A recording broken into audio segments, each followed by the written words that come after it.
안녕하세요, 이원재입니다. 9월 6일 금요일 이원재 끝내주는 경제 라이브 시작하겠습니다. 간밤에 지금 시장이 불안해요. 저희가 어제 오프닝 때 나스닥 시장이 폭락하고 엔비디아 갑자기 많이 떨어지고 이 이야기 좀 전해드렸는데, 이게 하여간 뭔가 불안할 때는 조금만 이상한 게 있으면은 나쁜 소식으로 들리죠. 브로드컴 실적 발표가 있었어요. 시장, 이 나스닥 시장 다 끝나고 나서 실적 발표 있었는데 실적 괜찮았거든요. 애널리스트 예상치보다 잘 나왔어요. 그럼에도 불구하고 앞으로 뭐가 안 좋아질 것 같다는 얘기가 막 나오던 지금 시간의 거래에서 굉장히 빠르게 떨어지고 있습니다. 또 어떻게 된 건지 테슬라 주가는 또 엄청나게 올랐어요. 투자하신 분 굉장히 많은데, 테슬라는 FSD 완전 자율주행이죠. 유럽하고 중국에서 이제 출시할 거다.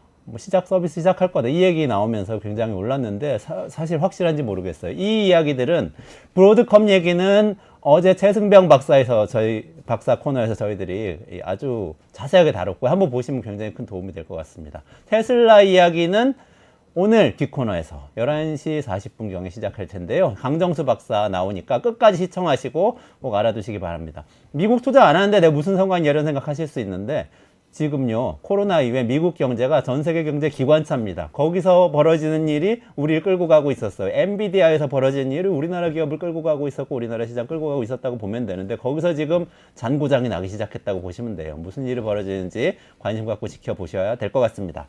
자, 그럼 오늘은 이 중요한 코너죠. 정책이 경제다. 일주일에 한 번씩 금요일에 찾아뵙는 코너. 유명한 두 분의 정책평론가. 네. 윤영중 레미고공 대표. 그리고 김준일 시사평론가 모시고 시작하도록 하겠습니다. 같이 인사하시죠. 안녕하세요. 네, 안녕하세요. 네. 네. 아이고, 오늘 의료 이야기 다루기로 하고, 건강보험이니, 이렇게 숙간이 응급실이니, 이런 거 좀 공부하고 있는데, 갑자기 뉴스가 인요한 국민의힘 최고위원 뉴스가 나와가지고 깜짝 놀랐는데, 이 이야기 뭔지 조금 소개해 주시고, 요거 잠깐 얘기하고 시작합니다. 일단 문자 내용부터 한번 소개를 해드리죠. 문자 내용이 이랬습니다. 부탁한 환자 지금 수술 중. 조금 늦었으면 죽을 뻔. 너무 위험해서 수술해도 잘 살 수 있을지 걱정이야. 라는 문자를 받았고요. 네. 인요한 의원이. 네, 인요한 의원이 국회에서, 보통 국회에서 이제 문자 볼 때 좀 조심해야 되거든요. 네. 뒤에 사진 기자분들이 많이 찍고 있어서. 근데 이제 이 문자를 열어보고 있었고, 본인은 거기에다가 답장을 보냈습니다. 감사. 그리고 그 두 개의 문자를 이렇게 선택하고 있었습니다. 선택하고 있다는 거는 아마 그 기능이 선택으로 할 수 있는 거는 삭제밖에 없거든요. 예, 그래서 아마 삭제 직전인 문자였던 것 같습니다. 전달은 아니겠죠. 예. 전달도 할 수 있지만 그걸 네, 이거를 지금 이 사건은 저는 박근혜 정부 때 십상시 문건 보는 느낌이에요. 그러니까 그때 이제 그게 약간 예고편이었거든요. 국정농단 예고편. 이제 이거가 약간 그 의료 대란의 굉장히 상징적 장면으로 조만간 있을 파국의 예고편 같은 그런 느낌이 드는데요.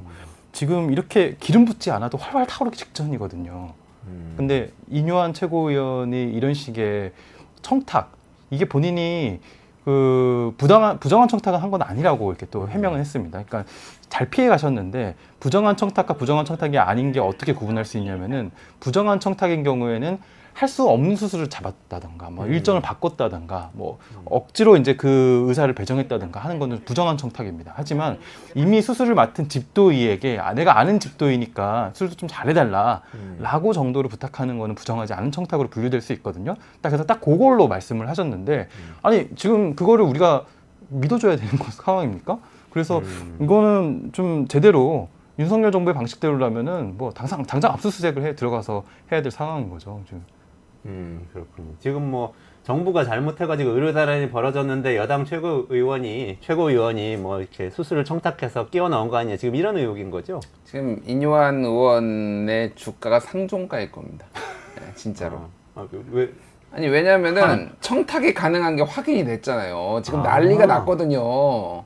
수술 못 잡아서 난리가 났는데. 수술 못 잡아서 진짜로 국민의힘 의원들도 지역에서 지금 점점 민심이 안 돌아가는 게, 아픈 사람도 있을 거 아니에요. 수술 급한 사람들. 예전에 사실 그게 불법이긴 하지만은 국회의원들 통해가지고 어떻게 그러면 또 의료기관 통해가지고 그거 수술 잡고 그런 거 있었거든요.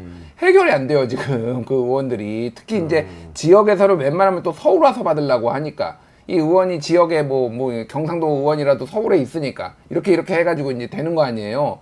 근데 지금 아직도 되는 사람이 있어. 확인이 된 거야 이게. 역시 의사는 짱이구나. 세브란스 전직 세브란스 의사 아니에요. 뭐 지금 휴업인지 내가 잘 모르겠습니다. 어쨌든 지금은 이제 안 하고 있으니까.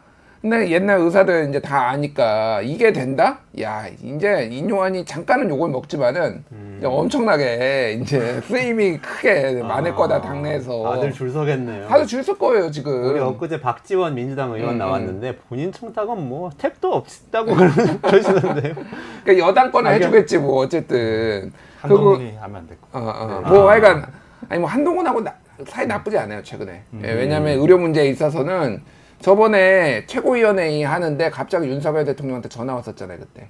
인요한이 발언하는데. 그러니까 쉽게 얘기하면 야 너 우리가 뽑아줬는데 왜 한동훈이 편들고 있어? 약간 이런 분위기였어요. 그러니까 대통령이 인요한 의원한테 전화를 걸었다고요? 최고위원 회의 중에 하고 있는데. 그래서 뭐 그거는 이제 보도가 나온 거고 그 옆에 있는 사람들이 다 들은 거예요. 그래서 이제 대통령으로 추정되는인데 그냥 대통령이라고 생각하시면 될 것 같고 어쨌든 대통령실에서 전화가 왔다는 게 이제 보도가 나왔어요. 그러니까 이제 한동훈의 입장하고 조금 가까운 거지 인요한도. 보면은 지금 이게 너무 엉망진창이라서 도저히 의사 출신이 자기가 봐도 이제 그런 거고. 그냥 인요한 뭐 저는 개인적으로 좀 알기도 하고 이게 되게 유쾌하신 분이고 재밌는 분이에요. 근데 뭐 그 말씀 돌려드릴게요. 그 예전에 그 얘기 했었잖아요. 도덕이 없다. 이 준석이는 도덕이 없다 그랬는데 맞아. 예, 인요한 우리 위원장님 모럴이 없네요. 모럴이. 예, 이 상황에서 참. 자, 그러면은 이게 어쨌든 의료 대란 때문에 일어난 일이잖아요. 한 장면인데 본격적으로 얘기해보죠. 윤석열 대통령이 문제를 풀어야 되는데 일단은 심야 응급실 방문을 했어요. 그건 어떻게 보셨어요? 아니 응급실에 가보라고 하시더니 본인이 응급실 가신 거는 그래도 뭐 의미가 없다라고 평가하지는 않겠습니다. 하지만 진짜 의미가 있다면은 응급실에 가서 내가 몰랐던 사실을 좀 알게 되고 그리고 그것을 또 정책에 반영을 해야 되거든요.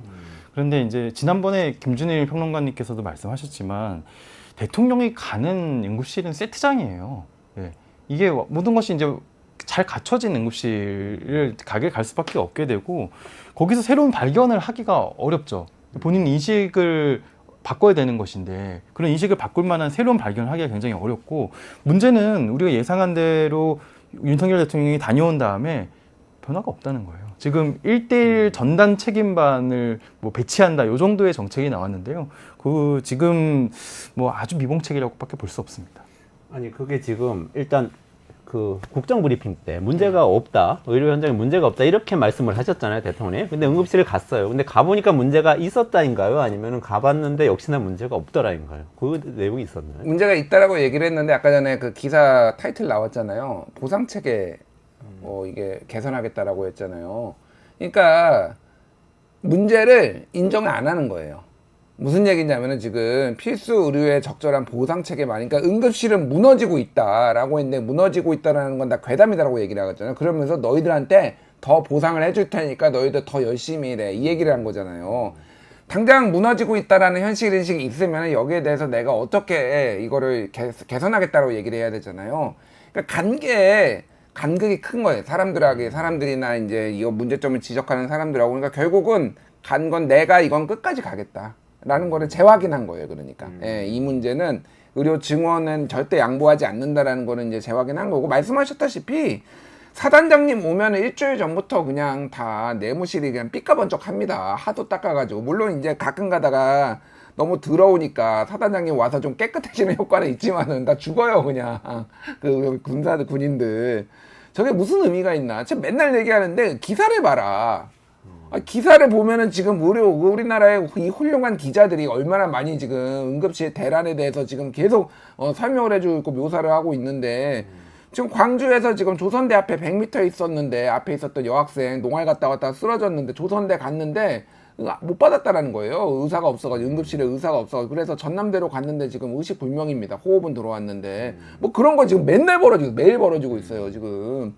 그러니까 뭘 하고 있는지 잘 모르겠고, 그리고 그 말도 안 되는 전속 취재. 그러니까 저는 그 말 자체가 말이 안 된다고 봐요. 전속 취재가 뭐죠?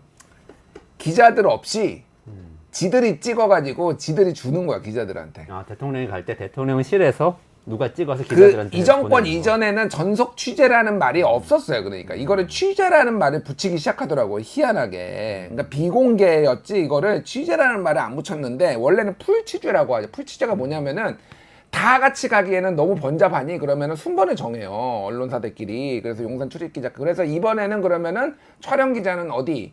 그러면 팬 기자는, 그러니까 취재 기자는 어디가? 그래가지고 가가지고 각자 해가지고 이거를 언론사에 합니다. 그러면은 기자가 가가지고 환자들은 무슨 얘기하는지, 의사들은 무슨 얘기하는지, 대통령 무슨 얘기를 하는지 이거를 취재를 해서 이거를 보도를 하는 거거든요. 영상도 마찬가지고.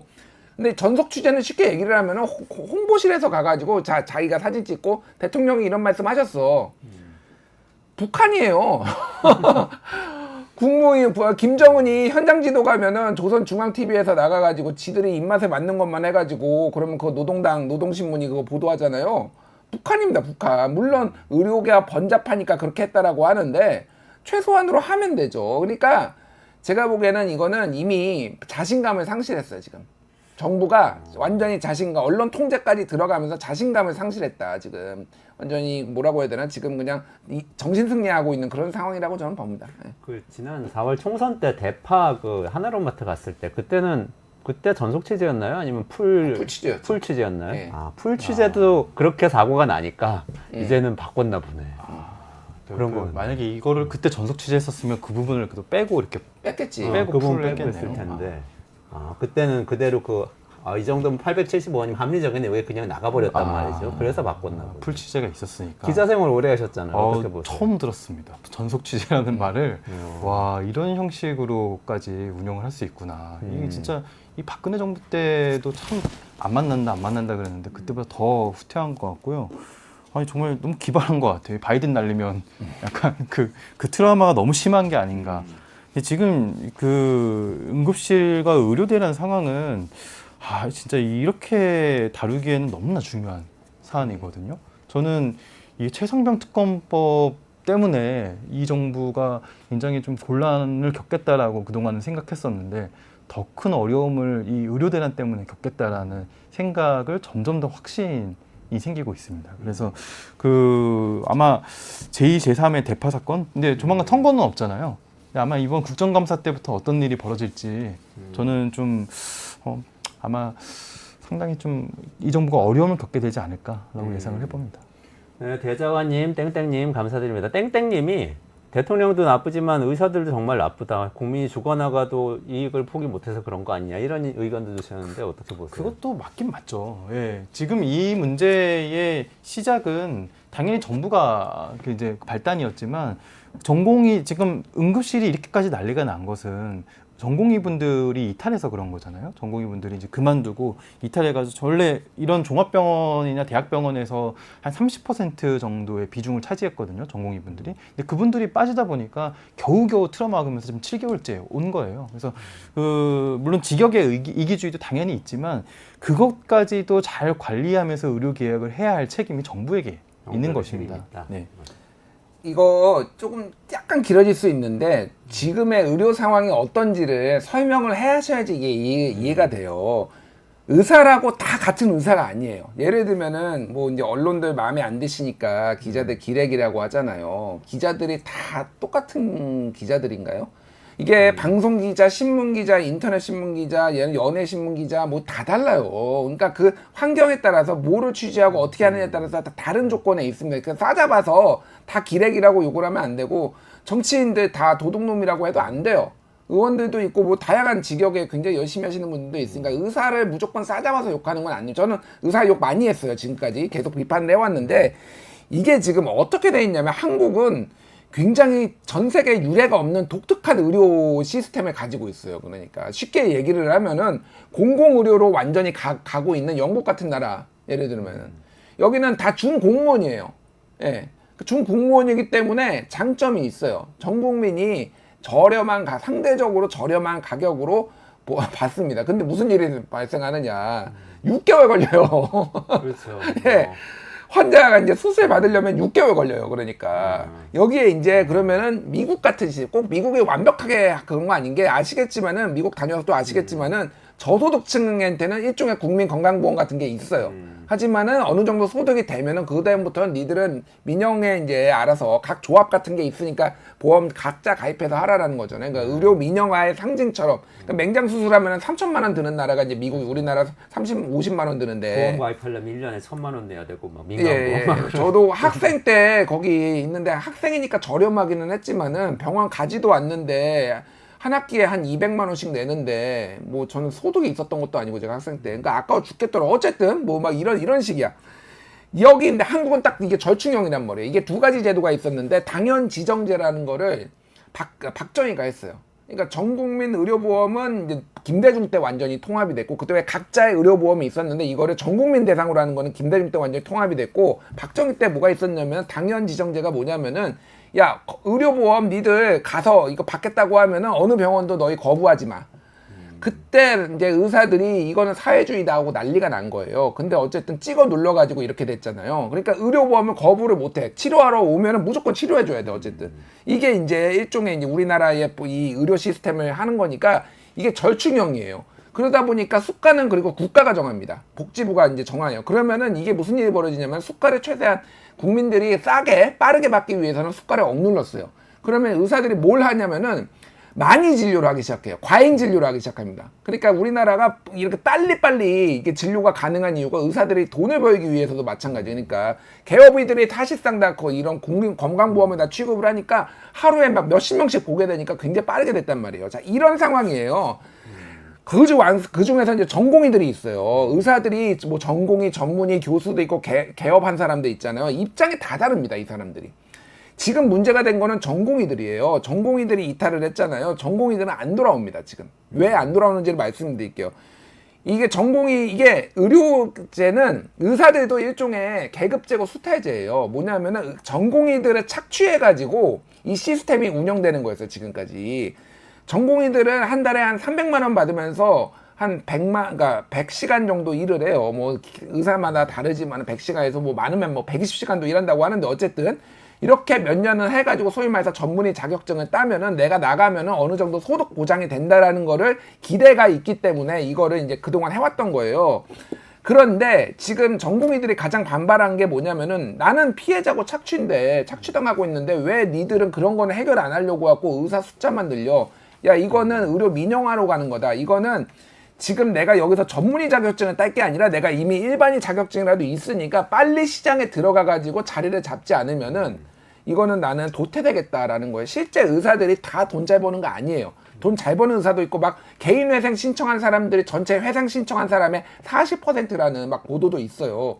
왜냐하면 서로 경쟁이 과당하니까 투자 많이 하고 하다가 망하는 의사들도 많단 말이에요. 그런 거 경쟁하는 거 싫으면은 이제 공공의료로 가는 거예요. 막 이런 상황이란 말이에요. 근데 시그널이 딱 이렇게 가버리니까 1000명 늘려? 야 이거 큰일 났는데 빨리 이건 우리 빨리 시장 가서 자리 잡아야 되겠는데 이렇게 돼버린 거예요. 그러니까 그들을 비난만 할 게 아니야.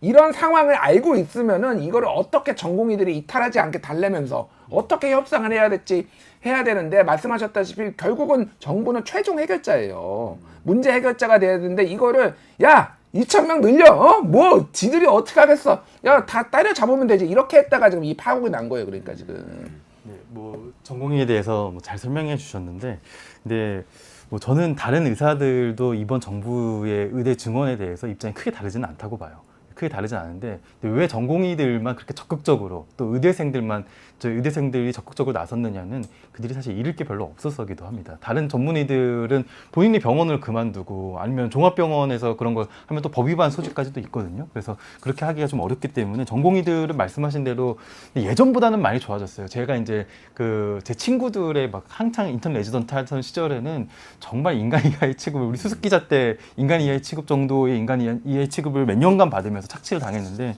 그때보다는 좋아졌다고 하지만 여전히 착취 구조 안에 있는 사람들이긴 합니다. 그렇군요.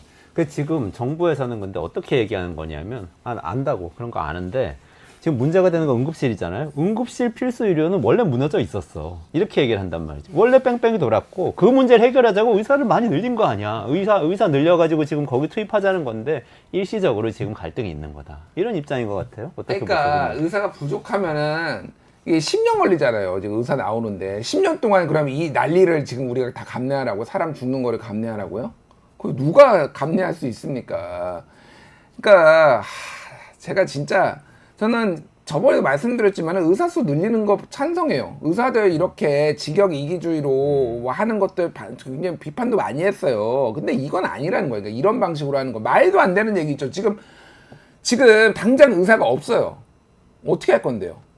지금 이미 1조 1,000억 원, 1,700억 정도 썼습니다. 그 건보재정 지금 이 사태로 돈을 얼마나 더 써야 될지 이게 해결될지 지금 감도 못 잡아요. 그러니까 결국은 윤석열 대통령이나 정부의 생각은 뭐냐면은 의료의 그러니까 공급을 많이 배출해가지고 전체적으로 의사들의 봉급 수준을 좀 낮춰가지고 어쩔 수 없이 응급실에 기어 들어오게 만들겠다라는 거 쉽게 얘기를 하면은. 근데 그 기간이 그게 옳든 그러든 뭐 그런 플랜을 가지고 있는데 그게 10년 걸린다니까요. 그러니까 좀만 더 하면 더 말씀드릴게요. 이게 지금 무슨 문제가 있냐면은 의사들이 옛날 같지 않아요. 뭐가 다르냐면은 제 친구들도 의사 많고 굉장히 많습니다. 의대생도 그렇고 부자들이 상당수예요.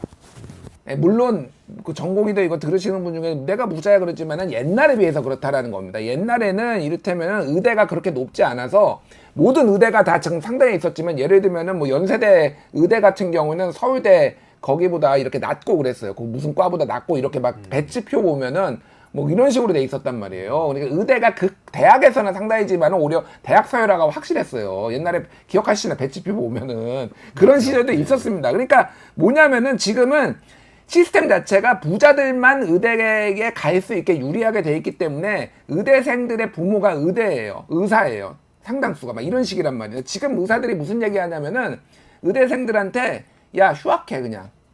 지금 7%밖에 안 들었어요. 지금 수업을 이번 올해. 그래서 다 유급됐잖아요. 야 버텨. 야 군대 가 그냥 지금 너 괜히 공중보건의로 가봤자 기간만 36개월이고 그냥 1년 반 갔다 오고 남자들은 군대 가고요. 여자들은 지금 다 휴학하거나 지금 어학연수 가거나 지금 뭐 그렇게 버티고 있는데 집안에 돈이 많아요. 계속 버팁니다 지금. 아니, 사실은 감사하게도 남자들은 군대 가도 200만 원씩 준다니까 큰 차이가 안 나. 그러니까 지금 의대생들은 그런 상황이라면 무슨 얘기냐면 올해 3,000명 안 나왔죠. 내년에 3,000명 나오나요? 내년에도 안 나옵니다. 지금 이 상황이면은 3년 뒤에도 안 나와요. 지금 이게 이기주의예요. 맞아. 이기주의인데 이거를 해결하라고 있는 게 국가입니다. 전공의들도 마찬가지예요. 지금 주말에 그냥 알바 뛰면서 나는 그냥 빨리 자리 잡을래 지금 뭐 이런 식으로 해가지고 좀 개업하려고 돈 모으고 있어요. 안 돌아간다고요 지금. 근데 무슨 10년 뒤에 지금 있을 일을 지금 뭐 의사 문제를 해결한다고 난리니까 당장 문제를 정부 해결해야 다 죽어요. 다 죽어 그냥. 10년 비슷한 뒤에 의견이세요? 10년 뒤에 10년간 2만 명 부족하다는 얘기 했었잖아요, 정부가. 지금 2만 3천 명 부족하게 생겼어요. 그러니까 3천 명 배출 이제 안 돼요. 정부가 문제 악화시키고 있는 거죠. 그리고 아까 원래 응급의료체계 원래 어려움이 있었다. 요 얘기는 하면 안 되는 얘기예요. 왜냐면은 이렇게 비유할 수 있는데 어느 기업에서 어떤 직원이 산재를 당해서 사망을 했어요. 근데 기업이 이렇게 얘기하는 거예요. 산재에 분명한 원인이 있어. 직접적인 원인이 있었는데 그 직원은 원래 지병이 있지 않았냐. 네, 이렇게 얘기하는 꼴이에요. 지금 정부가 지금 만든 의료 대란을 정부가 직접적인 원인을 제공했는데 응급의료체계 원래 문제 있지 않았냐. 그래서 국민들 죽어나가는 걸 갖다가 원래 그 문제 있었던 걸 직접적인 원인이 아닌 그 얘기를 하고 있는 것이죠. 아마 조만간 데이터로도 지금 정부가 잘못하고 있는 것들이 나올 겁니다. 원래 이제 치료 가능 사망률이라는 개념이 있거든요. 원래 적절한 의료 치료를 통해서 피할 수 있는 죽음을 뜻하는 이제 통계상의 용어인데요.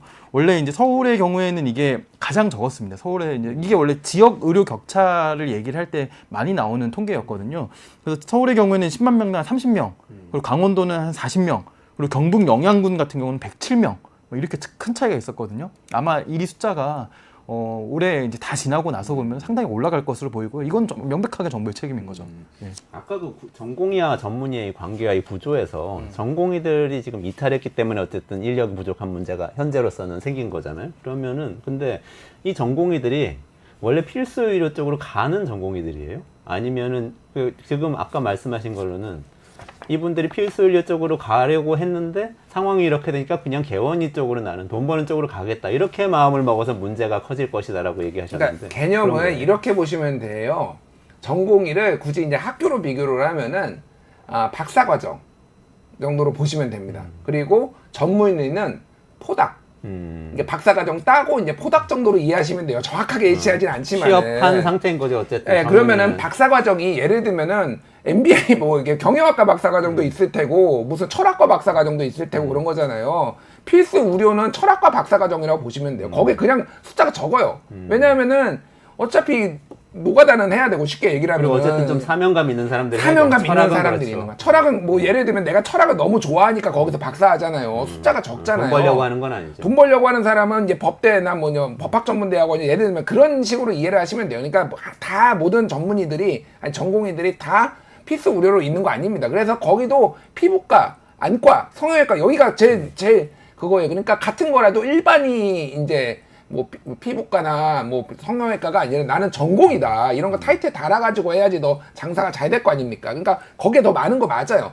그럼에도 불구하고 그 적지만은 필수 우려 쪽에 하겠다라는 사명감 있는 친구들이 있었는데 걔들도 일단 다 이탈해버리고 지금은 복귀하면은 약간 배신자 소리 듣는 약간 그런 분위기예요 지금. 그래서 이거 해결 안 될 것 같아요. 전체적으로 다 이탈한 거다. 그리고 그러면 필수과로의 전공의들은 필수과로 안 돌아갈 거다. 지금 이런 안 돌아간다라는 거고 교수들도 지금 9회부터 뽑으라고 했는데 아예 내 제자로 인정 안 한다고 했던 교수들도 있잖아요. 그러니까 이 상황에 대해서 예를 들면 이런 애들이 있어요.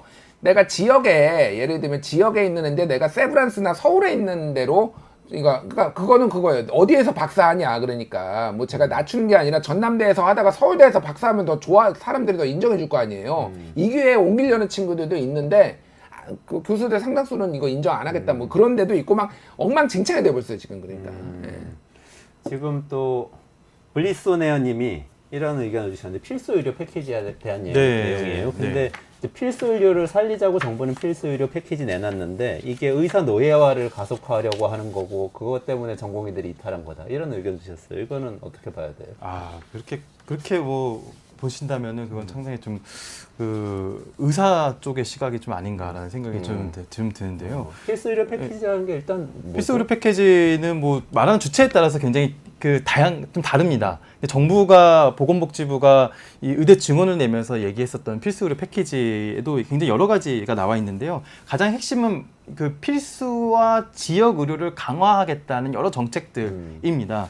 예를 들면은 이제 지역에서 의료 행위가 이루어질 경우에는 수가를 좀 올려준다라든지, 뭐 지역의 의료를 좀 더 원활하게 하기 위한 지역 의료 기금을 신설한다든지, 아니면 권역별 이제 그런 이제 그 의료기관에게 좀 더 그 지원을 많이 해준다든지, 지금 행위별 수가제도를 가치 기반 지불 제도로 좀 바꿔야 된다, 이런 얘기가 있거든요. 아까 김준희 평론가님이 얘기해주신 우리가 당연 지정 때문에 최대한 많이 받는 그 형태로 하고 있잖아요. 그런 형태의 제도를 행위별 수가제도, 많이 행위별로 수가가 책정되기 때문에 많이 받게 과잉 의료가 그러니까 최대한 과잉 의료 의사가 한 번 진료를 해주고 처방을 할 때마다 수가가 나오기 그렇죠. 때문에 많이 할수록 그렇죠. 이익이 된다. 이런 굉장히 얘기죠. 짧은 과잉 진료를 의료를 유도하는 하는 거네요. 거죠. 이런 거를 가치 기반 의료 제도라는 것은 질병에 맞게 일단 좀 오래 환자를 좀 오래 보더라도 질병을 어떻게 잘 다루느냐, 그리고 그 질병이 어떻게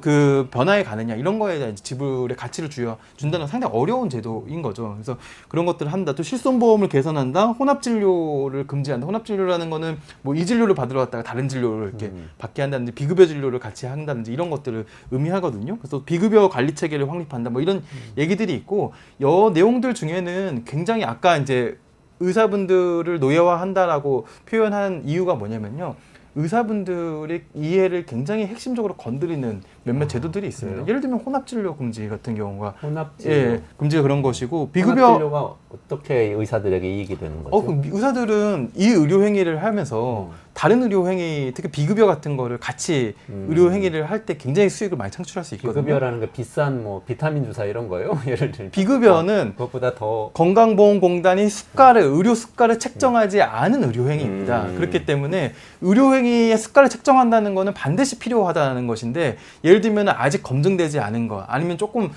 가격이 비싼 것, 아니면 이거 외에 다른 의료수단이 있는 것, 아니면 미용에 관련된 것들, 이런 것들은 이제 비급여 진료 행위에 해당되거든요. 그래서 그런 것들을 관리 체계를 확립해가지고 수가를 책정한다든지, 아니면은 뭐 아마 지금 그 오늘 얘기도 많이 나온 것들 중에 전공의 분들이 지금 돌아갈 이유가 없어요.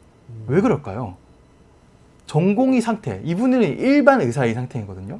그러니까 저 어느 특정 과목의 전문 의사가 아닌 거예요. 그러니까 일반 의랑 전문의 사이에 큰 차이가 없기 때문에 돌아갈 요인이 그렇게 크지 않다는 것이거든요. 근데 요거를 정책적으로 바꿀 수 있습니다. 예를 들면은 뭐 개업전에 수련을 어느 정도 의무화를 한다든지, 아니면 정부가 인센티브를 줘서 전문의에 좀 더 인센티브를 주는 방향을 쓰게 되면은, 그러면 전공의 분들이 생각이 달라질 수 있게 되는 거죠. 물론 지금 상황에서 그 얘기를 하기는 좀 어렵겠지만 초반에 여러 카드를 같이 내밀면서 그리고 충분히 협상을 할 수 있었는데 그런 타이밍을 많이 잃어버린 게 아쉬운 거죠. 지금 설명 주신 그 필수 의료 패키지는 언제 발표한 거예요, 정부가? 굉장히 초기 2월 달에 발표했어요. 2월 달에 네, 비슷한 시기에 발표했어요. 왜냐하면 필수 의료 패키지가 크게 보면 네 가지인데, 하나가 의사 수 늘리는 것도 필수 의료 패키지의 첫 번째에 들어가 있는 거예요. 거기에다가 이제 지방 거점 국립병원 이런 거 지역 의료 강화하겠다라는 거, 그리고 소송 부담 완화해주겠다, 의료 소송 부담, 그리고 방금 얘기했듯이 필수 의료 수가 너무 수가 낮으니까 다 이탈하지 않느냐니까 그것도 올려주면서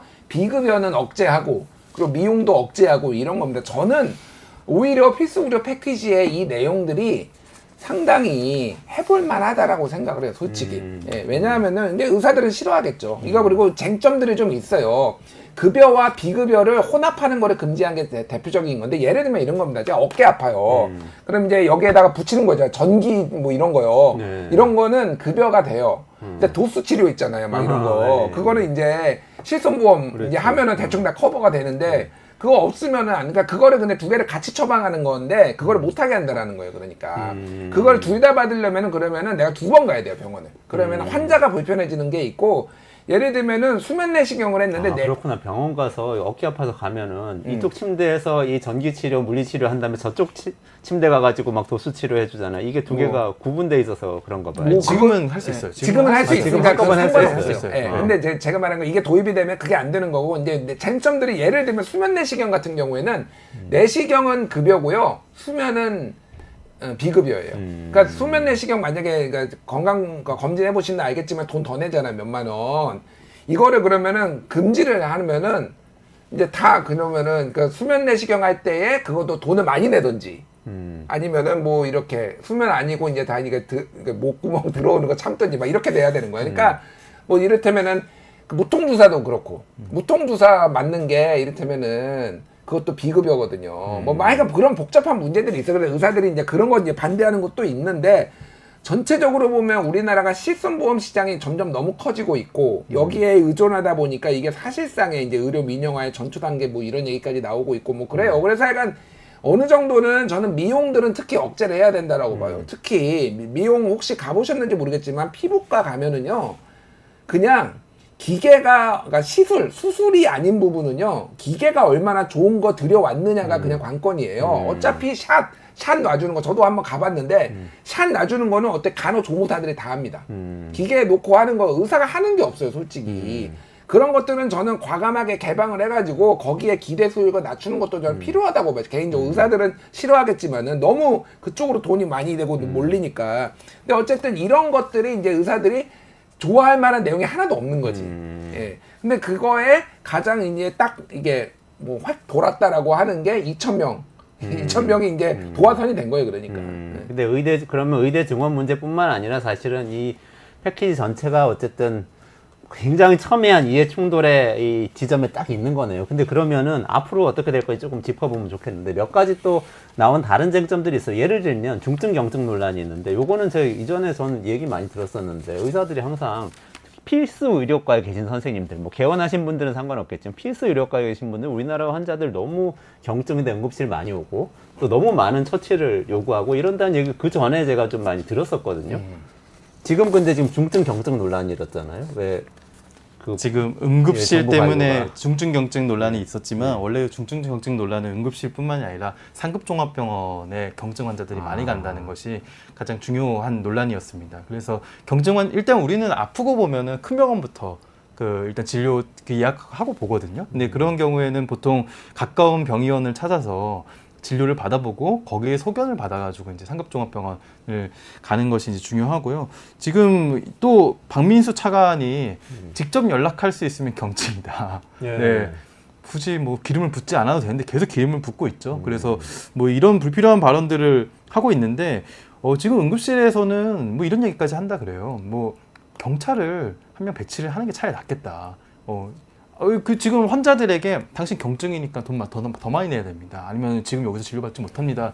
라고 말해야 되는 상황인 거예요. 그리고 그게 내가 환자고 내가 진짜 아픈데 그런 발언을 듣고 유쾌하게 나 돈 더 내겠습니다. 혹은 나 그냥 집에 돌아가겠습니다. 할 수 있을까요? 그래서 이런 문제들을 지금 병원이 알아서 처리하라고 안 그래도 지금 과부하를 걸리고 있는데 그냥 맡기고 있는 그런 상황인 거죠. 아니 원래 그런 것들 당연히 뭐 머리가 깨지고 뭐 찢어져도 경증일 수 있죠. 그 뭐 심정지 되신 분에 비하면 경증이잖아요. 그렇지만 또 애가 머리가 깨지고 그러면 딴 병원 갈 수 없으면 응급실로 가가지고 빨리 처치를 받고 싶은 게 이제 환자들 마음이잖아요. 근데 사실은 그런 문제들 해결하려고 왜 1차 진료기관, 2차 진료기관, 뭐 상급종합병 이런 제도 만들어 놓은 거 아니었어요? 그게 지금 작동을 안 하는 건가요? 그러니까 저는 그 생각이 들어요. 그러니까 이게 이제 지금 3차 병원들이 지금 엄청나게 적자에 시달리고 있잖아요. 뭐 서울대병원 막 1,000억 원씩.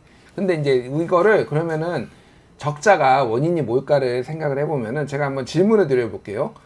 3차 진료기관 입장에서는 중증 환자를 받는 게, 그러니까 이익의 차원에서 돈이 될까요? 경증 환자를 받는 게 돈이 될까요? 3차 진료기관. 3차 진료기관은 네. 중증 환자 아닐까요? 경증 환자예요. 경증이 중증 환자는 돈이 안 돼요. 그래요? 의료 수가가 그렇게 돼 있어요, 그냥. 경증이 돈이 됩니다. 수가가 그렇게 돼 있어요. 그래서 이 시스템이 굉장히 우리나라 골 때리는 게 뭐냐면은 지금까지 그 많은 전공의들이 있어서 그들이 수술도 하고 하지만은 이거 내가 좀만 아프면은 그 몸 와서 여기서 비타민 타가고 이런 사람들로 이 병원이 유지돼 왔어요. 그러니까. 근데 지금 저는 좋아요. 그 방식도 좋아요. 예를 들면은 3차 진료기관을 더 이제 응급 상황이나 중증 환자를 중심으로 하는 거. 그러면은 지금 수가에 5배는 올려야 됩니다. 예, 지금 수가에. 제가 보기엔 그래요. 예, 예.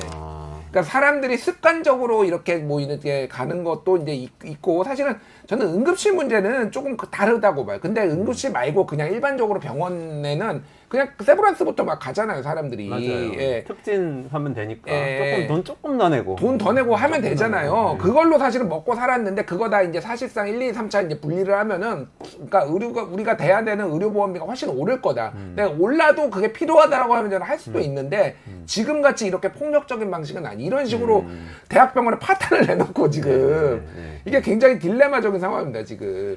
자, 지금 조금 4, 5분 더 토론할 수 있을 것 예, 같은데 예. 지금 얘기를 들어보니까 근데 대충 이렇게 방안은 어느 정도 있는 것 같아요. 필수의료 강화하고 그 상급종합병원에 경증 환자 가급적이면 안 가도록 하면서 수가 조정해가지고 뭐 중증 환자들 더 받을 수 있게 만들고 여기 있잖아요. 있는데 문제는 이해관계가 엇갈린다는 거죠. 의사들 이해관계 다르고 또 아마 지금 거론 안 됐지만 아마 그 병원에서 일하시는 분들 간호사 포함해서 이분들 이해관계가 다를 거고 무엇보다 환자들이 지금 어쨌든 이해관계가 달라. 환자들 부담이 늘어날 수 있다는 말씀 계속 하셨잖아요.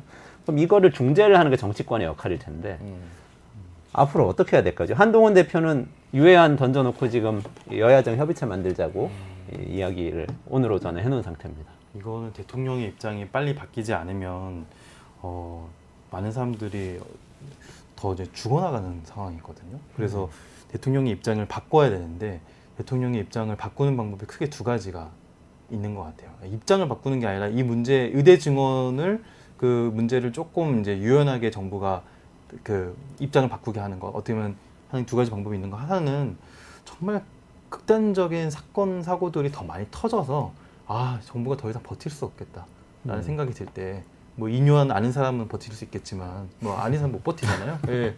그래서 그런 상황 정말 파국이 올 때 정부가 입장을 바꾸는데 이런 상황은 피해야 되는 것이고요. 그렇죠. 네. 저는 한동훈 대표가 나서면 나설수록 이 문제는 더 악화될 것 같아요. 아, 그래요? 예, 이 대통령께서는 굉장히 감정적인 분이시잖아요. 특히 보건복지부 장관과 차관은 국회 보건복지위에서 여러 차례 2026년도 의대 정원은 좀 여러 가지 유연하게 협상할 수 있다는 태도를 보였는데 요새는 또 그런 입장까지도 잘 안 보인다고 하거든요. 한동훈 대표가 이런 얘기를 한 이후에는요. 그래서 오히려 정부의 입장이 더 경직적이게 되는데 기여하고 있는 것 같고요. 대통령은 굉장히 감정적이시잖아요. 가보시라고 막 이러면서 그렇게 나오고 있잖아요. 아무 문제 없는데 뭐 예, 얘기하시니까. 이거는 저는 최상병 특검법보다 먼저 의료법 개정안을 야당이 좀 발의를 해서 약간 좀 변칙적이긴 한데요. 의대 증원의 그를 법에 명문화해서 그 이번에는 이제 그 정부의 2025년도, 2026년도를 법률로서 이게 사실 정부가 많은 행정 일들을 유연하게 하기 위해서 시행령으로 그런 거 정할 수 있게 하는 것이거든요. 근데 이렇게까지 국민의 삶을 좀 위협하는 상황이라면은 법으로 이제 좀 정한 다음에 나중에 개정도 해도 되니까요. 그래서 법으로 정한 다음에 한번 여당에게 던지는 거죠. 여당에서 이제 8표면 이탈 나오면은 의대 정원 문제는 그래도 의사들이랑 합의한 안으로 정원을 2025년도로 2026년도 가져갈 수 있는 거거든요. 민주당이 예. 주도해서 의사들하고 타협해서 좀 줄인 증원안을 예, 입법하자. 그래, 이런 아예 의견이시네요. 입법을 해버리고 네. 그리고 나서 여러 필수 의료 체계와 향후의 의대 정원과 관련해 가지고 그 일단 그 여야 의사 이렇게 한번 이제 얘기하는 논의 테이블이 있어야 될 것 같아요. 뭐 지금 저는 그냥 그 두 가지 중에 하나인데, 하나는 여당이 완전히 다 돌아서서 대통령이 탈당하고 뭐 이런 상황이 올 것 같은 가능성이 하나가 있고요. 하나는 그냥 국민들이 체념할 것 같아요. 제가 보기에는. 예. 그러니까 대통령은 안 바뀝니다. 그분은 고집으로 본인이 대통령이 된 분이에요.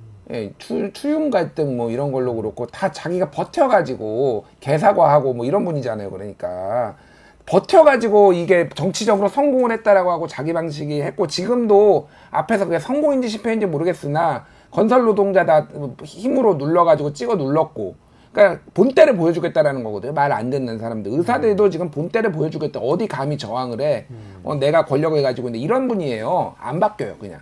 뭐 한동훈이 뭐 얘기를 하든 이재명이 했든 누가 얘기를 안 바뀌니까 그냥 마음을 단단히 먹는 게 국민들이 좋겠다. 그러니까 그냥 응급실은 항상 이 상황이 될 거예요. 그러니까 아프면 안 되고 안 바뀔 거라고 보고, 이게 지금은 아닌데 나중에 이 정권이 무너지는데 가장 결정적인 일조를 할 것 같습니다. 제가 보기에는. 그러니까 예전에 박근혜 정부가 탄핵될 때도 사실은 그 배후에는 세월호 문제를 제대로 처리를 못하고 이게 사람들의 응어리가 있었기 때문에 그렇게 많은 사람들이 탄핵으로 이제 탄핵시키자 거리로 나온 거거든요. 단순히 국정농단만으로 그렇게 된 게 아니에요. 이게 마찬가지로 이거는 이 정권으로는 도저히 안 되겠다라는 게 추후에 아마 그렇게 나올 거예요. 아주 불행한 아마 결과가 될 것 같고, 지금 내놓는 대안들 보십시오. 군의관들 지금 하겠다는데 군의관을 투입하는 게 무슨 얘기냐면은 군대 정훈장교 지금 KBS 가서 보도하라고 하는 거하고 똑같아요.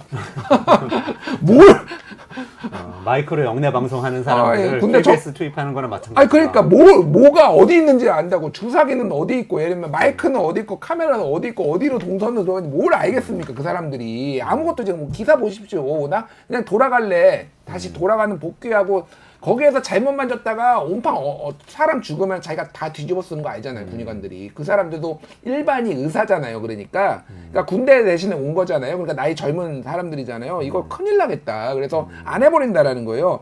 더 소름 끼치는 거는 비서관, 수석 비서, 1급 비서관대 배치하는 거. 아니 법률 비서관을 병원에 배치하면 뭐 어쩌자고.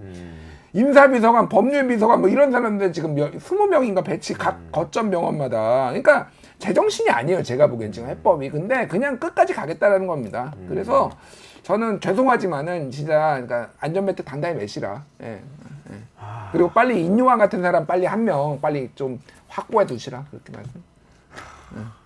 너무 비관적으로 말씀해 주셨는데 그래도 오늘 제대로 탄핵을 제기하셨어요. 그러니까 이것 내가 때문에 정권 무너진다 그러신 거예요. 정권 무너질 거 이거랑 김건희 때문에. 네. 자, 오늘 그래도 정리된 게 있어요. 뭐냐면 필수 의료 패키지 포함해서 솔루션은 대충 나와 있는 것 같고, 첨예하게 이해관계가 엇갈리는데 정치가 무슨 일을 해야 되냐. 이 이해관계 엇갈리는 걸 잘 조정해가지고 솔루션이 실행되도록 만들어 가야 돼. 과정 관리를 해야 되잖아요. 그 말씀 윤 대표님이 집중적으로 해주신 것 같은데요. 그런 일이 좀 저는 벌어지면 좋겠는데 윤태석 대통령이 바뀌어야 되겠네요. 이게 파국까지 가면은 대통령 바뀌겠지만 파국까지 가서 더 피해 얻는 사람들 국민들입니다. 그렇죠. 네. 그리고 그 아마 정부는 이렇게 생각하는 것 같아요. 지금 이 사태가 새삼스럽지 않다. 왜냐면은 전공의 분들이 이탈하기 시작한 건 지난 2월이거든요. 그러니까 한 7개월 정도 된 거예요. 그래서 우리가 5, 6월 때와 지금 9월이 뭐가 다르냐. 그때도 잘 버티고 넘겼다. 지금도 넘길 수 있다. 6개월만 버티면 이긴다. 이 생각을 하고 있는 것 같은데요. 더 이상 이제 한계 상황이 온 것 같습니다. 세월호 얘기하셔가지고 딱 번쩍 생각이 들었는데 국민의 생명을 가볍게 여기는 권력은 무사할 수 없다. 이거는 또 우리 국민들이 좀 교훈이기도 해요. 그래서 조금 저는 그래도 비관적으로 말씀하셨지만 김준일 평론가님, 저는 대통령이 좀 바뀌어서 이 이해관계를 조정해서 결과를 만들어내는 그런 역할을 좀 해주시기를 부탁드리면서 윤영중 대표님, 김준일 평론가님하고 같이 했던 토론 마무리할 거고요. 조금만 기다리시면 강정수 박사하고 같이 테슬라 어떻게 되고 있는 건지, 그리고 자율주행차 로보택시 이 중국이 굉장히 앞서가고 있다는데 어떻게 되는 건지 해설 들어보도록 하겠습니다. 여기서 김준일 평론가님, 윤영중 대표님 같이 인사드릴게요. 고맙습니다.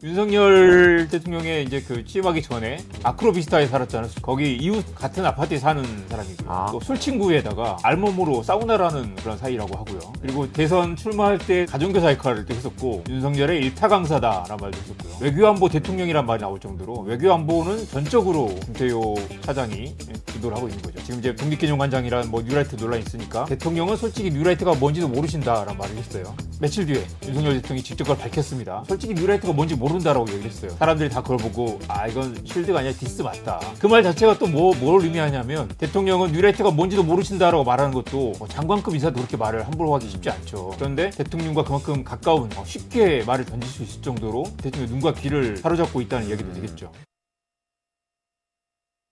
네, 이원재 끝내주는 경제에서 로보택시, 자율주행 여기에 대해서 좀 알아보기 위해서요. 뭐 잘 아시죠? 이 문제에 대해서 최고의 전문가이신 강정수 박사 다시 모셨습니다. 어서 오세요. 안녕하세요. 네. 간밤에 테슬라 주가가 또 반등을 했는데 이게 또 뭐 다른 시장은 다 분위기 안 좋은데 테슬라는 네. 확 올라서 뜻밖이었습니다. 우선은 이제 테슬라가 FSD 서비스를 유럽과 미국에서 올해 안에 되게 하겠다라고. 오늘 전화기 끄시고 하세요. 네네네, 죄송합니다. 네, 테슬라가 완전 자율주행 FSD를 유럽하고 네, 중국에서 출시하겠다 이렇게 간밤에 네네네네. 나왔죠. 네, FSD를 갖다가 중국하고 유럽에서도 빨리 시작하기를 원한다는 뜻이라는 거고, 이건 뭐냐면 벌써 이미 신청을 했다라는 거고, 신청에 대한 허가권이 올해 말이나 내년 초에는 나올 수 있다라는 기대감을 얘기를 한 건데요. 유럽은 조금 더 시간이 걸릴 수는 있겠지만 중국 같은 경우는 이미 시범 테스트를 상하이에서 제한된 도로에서 하고 있거든요. 중국 정부가 허가를 해줘서. 그리고 중국 정부가 지금 사실은 지금 뒤에서도 말씀드리겠지만 로보택시나 자율주행엔 여러 가지 기술 형태와 버전이 있습니다. 다양한 형태가 있는데, 지금은 로보택시 지금 웨이모하고 비슷한 것을 중국에서는 바이두가 10개 도시에서 하고 있는데요. 다 라이다와 레이다를 달고 있는 것이고, 테슬라의 특징은 이제 비전 온리라고 해서 카메라만으로 작동하는 거거든요. 이런 여러 가지 방식들을 경쟁시키려고 지금 중국 정부가 하고 있고, 그런 차원에서 테슬라를 허락해 줄 가능성이 대단히 높습니다. 왜냐하면 전제 조건이라고 할 수 있는 데이터, 즉 지도 데이터나 이런 것들은 또 바이두 거를 직접 테슬라가 쓰게 되고 있고, 그리고 주행에서 얻었던 데이터들은 중국 내에 있는 서버에만 저장하는 것으로 또 중국하고 중국 정부하고 약속을 했기 때문에 네네. 이런 것들이 지켜진다라면 FSD가 올해 말이나 내년 초에 중국에서 이 채택될 가능성이 높은데, 여러분 보셔야 될 것은 미국 소비자보다 평균적으로 볼 때 중국 소비자들이 디지털 기술에 대한 채택률이 되게 높습니다. 아, 그래요? 예, 실험해 보려고 하고, 뭔가 특히 바로 거기는 이제 스마트폰 시대로 들어갔고, 유선을 건너서 무선으로 갔고, 이런 것들이 있기 때문에 다양한 디지털 기기에 대한 이 수용성들이 상대적으로 높기 때문에, 그리고 중국 정부가 대단히 밀고 있고요. 그렇기 때문에 빠른 속도로 FSD를 채택을 할 가능성이 높죠. FSD는 여러분 아시는 것처럼 매달 $99를 미국 같은 경우는 북미에서 내게 되는데, 아마 중국은 가격 조정을 좀 하겠죠. 부담감이 없게끔 가격을 인하한다든지 할 거고요. 그래서 중국에서 만약에 그것도 FSD에 대한 채택률이 높아질 경우에는 진정한 의미에서 AI 매출이 발생하게 되는 거고 재무제표상에서도 이제는 기타 매출에서 FSD 매출이라는 항목이 생기게 되는 거고 이렇게 될 경우에는 테슬라가 정말 자동차만으로의 기업에서 에너지와 AI 기업으로 전환할 수 있는 어떤 디딤돌이 중국에서 마련될 수 있다고 볼 수 있습니다. 그런 면에서 특히 요즘 같이 중국 차들의 경쟁력들이 대단히 좋아져서 도대체 이제 껍데기 전기차만으로는 테슬라도 저는 계속해서 경쟁을 지속해 나가긴 되게 어려울 거라고 보고 있어요. 그런 면에서 자율주행 기술이 있냐 없냐 이건 대단히 중요한 거고 중국 시장에서의 허락은 아마 테슬라의 주가를 되게 크게 끌어올릴 거라고 보고 있습니다. 아, 그러니까 내년 1분기에 이 네. FSD 중국하고 유럽에서 낼 거다라는 테슬라의 발표는 실제로 그렇게 될 가능성이 높다. 네네네네. 규제가 그러니까 그 정도의 허가는 발생할 수 있죠. 북미에서 이미 되고 있으니까요. 네. 아, 좋군요. 굉장히 큰 의미가 있네요. 네네. 주가도 오른 것도 시장 반응도 좋은 것 같고 네네. 알겠습니다. 뭐 오늘 본론인 로보택시 네. 이야기를 좀 넘어가 볼게요.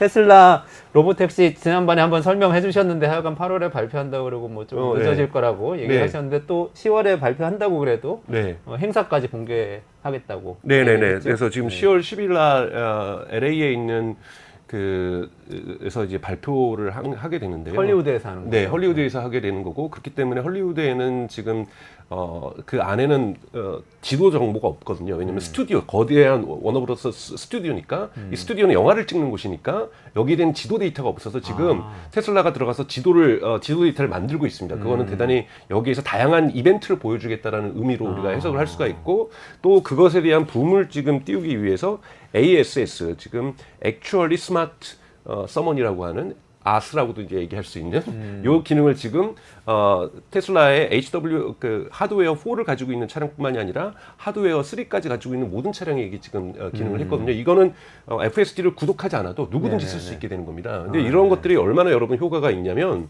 한국 같은 경우에는 썬텐한 차량이 대부분이기 때문에 안에 운전자가 탔는지 아닌지를 잘 볼 수가 없어요. 근데 미국 같은 경우는 뭐 보셔서 알겠지만 되게 투명한 유리를 쓰는 경우가 더 많지 않습니까? 네네. 머저리티, 그러니까 다수죠, 훨씬 더. 그러다 보면 갑자기 주차장에서 나는 이 카트를 끌고서 월마트나 뭐 이런 데 갔다가 이렇게 갔다가 카트를 끌고서 주차장에 가고 있는데 어떤 사람은 저걸 불러가지고 서 있고 그 차 그 앞으로 오는데 운전자가 없어요. 이걸 지금 경험하기 시작하고 있으면서 막 유튜브에 올라오고 있는 거거든요. 그러니까 운전자가 없는데 차가 저에게 오고 있는 것이 ASS 기능입니다. 그리고 제가 내리고 차가 알아서 주차하는 거죠. 근데 어떤 사람 만약에 비가 온다고 생각하면 야외 주차장이라고 한다면 누구는 저기서 카트 끌고 가고 있는데 비 맞으면서 우산 쓰고서 누구는 차량이 온다는 건 사람들이 그걸 부러워하게 되는 거거든요. 그 기능이 부러워지는 것은 대단히 큰 마케팅 효과가 있습니다. 그건 뭐냐면 FSD 이거 정말 이 정도 수준까지 왔구나. 운전자가 없어도 차량을 운전하는구나. 이런 부분들이 지금 미국에서 가진 효과가 크고요. 이게 또 서로 상호작용인데 지금 뭐 웨이모 같은 경우에도 구글의 웨이모 같은 경우에도 지금 일주에 10만 건의 유료 승차가 이루어지고 있거든요. 어마어마하게 이루어지는 거잖아요. 그러니까 이것도 사실은 상호작용을 하게 돼 있죠. 상호작용을 하게 되면서 웨이모도 이 정도 갔으니 테슬라 FSD도 그 정도 가겠구나. 또는 테슬라 FSD가 이 정도니 웨이모도 안전하겠구나. 이런 상호작용들이 오면서 실제로 저는 자율주행의 시대가 대단히 늦게 올 거라고 저는 사실은 글도 그렇게 많이 써왔고 뭐 많이 주장을 해왔었는데요. 지금 이러한 자율주행의 겨울이 저는 끝나가고 있지 않나라는 생각도 좀 들고 있습니다. 다시 봄이 오고 있다. 네, 다시 보고 있다. 그 헐리우드에서 공개한다는 거는 저는 세트장에서 한다니까 이런 생각이 들었는데 왜 헐리우드 영화에서 추격전 같은 거 많이 나오잖아요. 뭐 자동차가 막 이렇게 다이빙도 많이 하고 뭐 이렇게 날아다니기도 하고 뒤집어 이런 거 보여주려고 하는 거 아니에요? 꼭 그런 건 아니지만 우선은 로보택시가 공식적으로 지금 미국 정부에서 샌프란시스코나 몇 개 도시 외에는 허가를 받지 못했거든요. 허가를 받지 못했는데 그 이벤트를 보여주는데 막 샌프란시스코에서 로보택시를 보여드리겠습니다 해가지고 너 한번 혼자 돌아다녀봐 그러면 사고가 날 수도 있고 불안할 수도 있는 거잖아요. 그러다 보니까 연출을 해서 예를 들면 갑자기 보행자가 뛰어나올 때 얘가 어떻게 하는지 자전거가 갈 때 오토바이가 지나갈 때 어떤 모습을 얘가 보여주는지 안전성을 테스트해 보려고 하는 그런 상황극들을 이제 저는 연출할 거라고 보고 있어요. 왜냐하면 거기에는 영화를 찍는 곳이기 때문에 특별 허가가 필요 없거든요. 거기는 세트장 아니니까. 그렇죠. 세트장 안에서 하는 거니까 일반 도로가 아니라 세트장 아니기 때문에 특별 허가가 필요 없기 때문에 마치 영화를 찍는 것처럼 상황을 연출했을 때 이 로보택시가 얼마나 안전하게 운전하고 있는가 이거를 보여줄 수 있다는 부분에서 그날 이벤트가 단순하게 차량만 무대에 올려놓고 이제부터 로보택시 됩니다. 뭔가 쎄하잖아요. 로보토시가 어떻게 작동을 했는지 영상을 보여줘도 뭐 연출됐을 거라고 또 그죠. 생각하고 그러니까 네. 물론 이것도 세트장도 연출이긴 합니다만 본격적으로 보여줄 수 있다는 부분에서 로보택시 10월 11일 날 갈수록 테슬라는 주가가 조금은 올라갈 수 있지 않을까라는 저는 그런 생각을 해봅니다. 네. 10월 10일 뭐 어떻게 될지 좀 기대가 되는데 여기서 조금 설명해 주셨으면 싶은 게 네. 아까 FSD로 ASS 기능으로 차를 불러오는 것도 말씀 주셨고 근데 또 네. 로보택시도 말씀 주셨는데 이게 자율주행에 조금씩 다른 거 아니에요? 로보택시는 완전히 사람 없이 하는 거고 FSD는 지금 좀 다르잖아요. 이 단계를 좀 설명해 주시면 네네네. 우선은 레벨로 치면은 우리가 여러분 잘 아시는 것처럼 우리가 일반적인 차량은 이제 레벨 0이라고 얘기를 하고 있고요. 네네. 그러니까 그냥 아무런 도움 없이 인간이 다 해야만 하는 것. 요즘 이제 많은 차량들의 고급 차량들이라든지 신차들은 다 들어가 있는 것이 이제 어시스턴트 기능들이 있잖아요. 예를 들면 고속도로에서 앞에 차간을 유지하면서 속도를 자기가 가게 해준다든지 이런 걸 레벨 1이라고 합니다. 차선 이렇게 벗어나지 않게 해주는 네네 해주면서 계속 유지하는 것까지 앞차와의 거리를 속도를 유지하거나 또는 차선을 바꾸게 해주거나 이런 것들은 다 레벨 1에 들어가고요. 네네. 레벨 2라는 것은 보통 앞차와의 거리뿐만이 아니라 엔드 그리고 차선 바꾸는 것까지 이런 것까지를 두 가지를 다 해주는 것, 즉 속도와 이 운향을 그러니까 차량 스티어링이라고 하죠. 이런 것을 동시에 같이 해주는 걸 레벨 2라고 하고요. 레벨 1, 2는 운전사가 이거 운전대 잡고 있어야 반드시 되는 잡고 있어야 건가요? 됩니다. 운전자가 반드시 잡고 있어야 돼요. 속도하고 하더라도 이거를 살짝 잡고 있어줘야 되는 거고 운전자 감독을 해줘야 되는 거고 이제 운전자가 감독하지 않아도 되는 단계가 이제 레벨 3입니다. 레벨 3로 지금 가냐 안 가냐가 이제 관건인 건데 테슬라는 사실은 지금 FSD 12로 오면서 레벨 3 수준을 보여주고 있지만 앞에다가 슈퍼바이스드라는 단어를 써놨어요. 슈퍼바이스드라는 건 인간이 반드시 감독해라는 뜻이거든요. 뭔 뜻이냐면 레벨 3부터 언슈퍼바이즈가 되는 거거든요. 인간이 감독하지 않아도 돼요. 어떤 특별 상황에서는 인간이 개입할 준비를 하고 있어야 됩니다. 레벨 3는. 레벨 4는 특별 상황에서도 시스템이 알아서 해요. 그리고 레벨 5는 이제 꿈에 그리는 이제 완전히 운전자가 없는 거고요. 그러니까 레벨 4까지는 운전자가 앞에 앉아 있어야 돼요. 근데 경고등을 보여주는데 경고등을 보여줘서 운전자가 보긴 보더라도 시스템이 알아서 문제를 해결하는 거고 레벨 3은 경고등을 보여주면 그때 운전자가 바로 개입을 해줘야 되는 거죠. 하지만 운전자가 계속 주목하고 있지는 않아도 돼요. 그런데 이제 레벨 3로 가면서부터 이제 법이 어떻게 지금 현재 돼 있냐면 차가 사고가 날 경우에는 차량 제조사가 책임지게 돼 있어요. 레벨 3부터요. 레벨 3부터. 그러니까 레벨 3로 가기 전까지 성숙을 시키는 거죠. 그리고 예를 들면 지금 메르세데스 벤츠 같은 경우 미국에서 레벨 3 서비스를 제공하고 있어요. 근데 조건을 달아놨죠. 고속도로에서만 가능하다. 차량 전용 도로에서만 가능하다. 비가 오지 말아야 된다. 해가 지면 안 된다. 그러니까 이렇게 되게 조건 속에서만 레벨 3를 하게 있다라는 건 뭐냐면 그 조건에 사고 나면 자기가 책임지겠다라는 거죠. 그만큼 그런 데의 개런티를 그러니까 보증을 해주는 거고요. 그리고 이제 지금 웨이모라든지 구글의 웨이모 또는 알파벳의 웨이모 이런 보통 라이다와 레이다라는 것들을 장착하고 있습니다. 레이다하고 라이다는 이제 하나는 음파에 의해서 하나는 빛에 의해서 앞차와의 거리라든지 앞에 있는 건물과의 거리라든지 이런 걸 측정해주면서 정확도가 더 높은 거죠. 이런 거는 지금 레벨 4라고도 할 수가 있죠. 레벨 4죠. 레벨 5가 아니라 그러니까 즉 시스템적 에러가 나면 원격 조종사가 그러니까 즉 차에 타고 있는 조종사가 아니라 어느 건물에 있는 조종사가 그 차량에 개입을 해서 운전을 해요. 멀리 있는 사람이 원격적으로. 사람이 아닌 것은 아니고. 네네네. 이게 그래서 레벨 4까지 지금 와 있는 것이 웨이모거든요. 네. 이것을 똑같이 하고 있는 것이 중국의 바이두가 중국의 10개 도시에서 지금 하고 있는 것이 레벨 4입니다. 근데 원격 조종사가 근데 얼마나 많으냐 이것이 가장 중요하거든요. 근데 여러분들 아시는 것처럼 GM의 크루즈 같은 경우는 작년에 사고가 나면서 철수를 했는데 GM의 크루즈도 레벨 4예요. 그런데 원격 조정을 1.5마일마다 거의 2, 3km마다 원격 조정을 했다라는 거예요. 그러니까 너무 많은 원격 조정을 한 거죠. 그러니까 사실상 그럼 거의 다 한 대에 한 명씩 있어야 되는 거 아니에요? 그렇죠. 사람도 대단히 많았고, 근데 지금 바이두도 좀 그렇다는 얘기가 좀 있어요. 그래서 그런 영상들이 이제 나오는데 그것이 전체 아직 바이두에서 공식 확인을 안 해주고 있는 거기 때문에 그렇게 추론할 뿐인데 아직 그러니까 즉 웨이모도 구글의 웨이모도 원격 조정사는 있습니다. 문제가 됐을 경우에는 언제든지 개입을 해서 그 시스템을 운영을 하는 거죠. 하지만 승객들이 할 필요는 없게 되는 거죠. 그리고 웨이모가 지금 이제 본격적으로 지금 좋아졌던 것은 이제 올해 6월, 7월부터인데요. 여러분들 아시는 것처럼 과거에는 등록된 사람들만 웨이모를 탈 수 있었어요. 우버를 통해서. 이제는 누구나 탈 수 있습니다. 그래서 요즘 유튜브 영상 보면 한국 관광객이 샌프란시스코나 LA 놀러 갔다가 우버로 한번 불러보자 웨이모를. 그래서 해서 타보고 그걸 영상을 찍어서 올리신 분들이 꽤 있으세요. 아, 우버에 웨이모가 따로 뜨는 건가요? 네, 우버에서 내가 여러 가지 택시를 할 수 있는데 자율주행을 운전자가 없는 웨이모를 부를 수가 있습니다. 호출을. 그게 로보택시. 그게 로보택시죠. 그 로보택시가 4단계 자율주행. 예, 4단계 거고. 자율주행인 거고 네. 지금 벌써 일주일에 10만 건의 유료 결제가 이루어지고 있어요. 어마어마한 거죠. 그러니까 그만큼 사람들이 타고 있다라는 거고, 그리고 현재 그것이 일어난 이후에는 특별한 큰 사고 없이 지금 잘 운영되고 있는 거고요. 그 유료 결제라는 게 택시비를 냈다는 얘기죠? 네, 택시비를 냈다는 거죠. 그러니까 사람들이 우버를 통해서 지금 또는 웨이모 앱도 따로 있습니다만 이걸 통해서 실제로 결제를 하고 있다는 것은 10만 건이 이루어지고 있다는 것은 물론 여기에 100% 사고 없는 거나 이런 건 아니에요. 뭐 역주행 사고도 좀 있고 몇 가지가 있지만 이럴 때는 이제 원격 조정사가 개입을 하는 거죠. 그러니까 이런 개입을 한다고 치면 도시 상황이라는 게 사실 예측 불허의 상황들이 많이 이루어질 수 있잖아요. 그래서 지금 현재 이런 부분 얘기하면서 이 자율주행에 봄이 왔다라. 이런 이야기들을 많이 하고 있습니다. 잠시 겨울이 있었지만.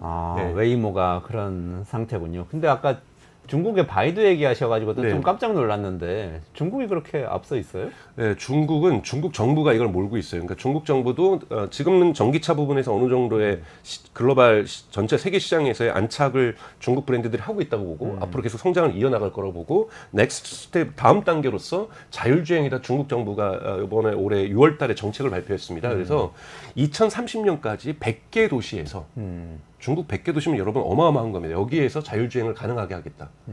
사실은 그런 말이 있더라고요. 저도 뭐 잘 모르지만 직접을 운전해 본 적은 없으니까 베이징에서 운전 잘하는 사람이 상하이에 와서 운전 잘한다는 보장 없다. 왜 그렇죠? 중국이 그만큼 교통체계가 도시마다 많이 다르다고 얘기하는 거예요. 어떤 도시 가면은 우리가 지금 여러분 아시는 것처럼 빨간색, 노란색, 파란색 맞나요? 이 녹색 이렇게 해서 신호등이 세 개라고 하죠. 파란색이라고 하죠. 녹색이죠. 네. 녹색, 노란색, 빨간색 이 신호등이 3개 있는 데도 있지만 중국 같은 경우는 색깔이 5개 있는 경우도 있고요. 그리고 이것이 동그라미의 그 신호등이 아니라 삼각형 신호등도 있고요. 그리고 교통 표지판이 우리가 보통 그래도 우리가 전 세계 나가서도 우리가 운전할 수가 있는 것이 세계 상형 문자로 만들어내면서 도시 그러니까 이 누구든지 느낌을 알 수 있잖아요. 근데 중국에는 한자로 적힌 것도 많습니다. 그러니까 요런 부분에서 대단히 그리고 뭐 메인 도로나 뭐 골목길이나 이런 것들의 상황도 매우 다를 수가 있고 어떤 도시 가면 아직까지도 자전거가 대단히 많이 일반 도로에 다니는 경우도 많고 그러면 사람도 어렵지만 자율주행도 운전하기가 되게 어렵습니다. 인공지능도 어렵겠네요. 그렇죠. 오토바이도 대단히 많고요. 그렇기 때문에 되게 어렵기 때문에 중국에서 100개 도시에서 한다는 것은 어마어마한 도전이라고 볼 수가 있죠. 네. 그래서 그런 부분에서 중국 정부가 대단히 밀고 있고 정책적으로 강압하듯이 밀고 있다는 표현도 있을 정도 있거든요. 그래서 바이두라든지 지금 다른 기업들, 하웨이 이런 기업들이 지금 이 자율주행에 많은 투자를 하고 있고 어마어마한 투자를 하고 있고 지금 대단히 많은 도시에서 자율주행을 운행을 하고 있습니다. 그리고 중국은 또 하나의 특징이 뭐냐면 이런 페어링, 짝짓기 같은 걸 하는데요. BYD 같은 경우에는 전형적으로 자율주행에 많이 투자를 안 했거든요. 전기차 회사 BYD. 예, 전기차 회사 그러면 이런 데는 바이두랑 하웨이랑 같이 한다든지. 이런 식으로 하웨이나 바이두는 아신 것처럼 바이두는 우리로 치면 네이버 같은 기업이잖아요. 그렇죠. 네, 뭐 화웨이는 좀 종합 전자, 삼성전자 같은 기업이고 이런 업체들이 자율주행에 투자를 했고 이런 업체들이 전기차랑 이렇게 같이 하는 거죠. 하웨이는 니오랑 같이 한다든지 BYD는 니오랑 같이 한다든지 이런 식으로 하면은 현대차와 네이버가 같이 한다든지 카카오톡과 어디가 같이 한다든지 이런 식의 구도가 중국에서 현재 만들어지고 있는 거고요. 다만 이제 독립적으로는 샤오펑이라고 하는 브랜드가 있습니다. 샤오펑이라는 브랜드는 처음으로 올해 이 2월부터 시작을 해서 비전 옴니, 즉 레이더 원래 샤오펑은 차에다가 레이더를 달았었거든요. 라이다를 달았었는데 이걸 떼버리고 카메라만으로 테슬라처럼 자율주행을 시도를 올해부터 하기 시작하고 있고요. 그래서 중국에는 정말 스타트업도 있지만 다양한 기술 기업들과 다양한 자동차 기업들이 자율주행에 대단히 많은 투자를 하고 있고 중국에서 이 부분을 되게 정부에서도 지원을 해주고 있고 이러면서 자율주행이 지금 현재 앞서가고 있는 나라는 미국하고 그 다음에 이제 이 중국, 그 다음에 이제 기술로서는 영국의 웨이브라든지 뭐 또는 이스라엘의 모바일 아이라든지 이런 기업들이 있습니다만 이런 기업들도 지금 뭐 우버랑 같이 한다든지 하면서 지금 대단히 세계적으로 자율주행이 성큼 서비스 단계로까지 오고 있다라고 말씀을 드릴 수 있습니다. 중국 우한에는 로보택시가 이미 500대 이상 다니고 있다 뭐 이런 네, 그러니까 뉴스도 우한이라는 있던데? 도시가 이제 대표적으로 미국의 샌프란시스코 같은 개념으로 우한이라는 도시는 어떤 목표를 하고 있냐면 우리는 운전자가 없는 도시를 만들겠다가 시 당국의 목표예요. 아 그래요? 네. 아니 왜 기사님들이 반발하지 않으시나?